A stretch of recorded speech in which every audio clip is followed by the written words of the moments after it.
Welcome to VVB 9 news channel.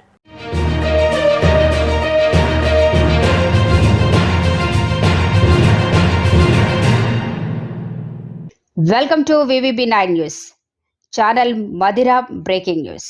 Madira పట్టణంలోని వేముల తిరుపతిరావు షాప్లో నిషేధిత గుట్కాలను స్వాధీనం చేసుకున్న మదిరా టౌన్ ఎస్ఐ సంజ. అధిక సంఖ్యలో పట్టుబడిన గుట్కా సామాగ్రి.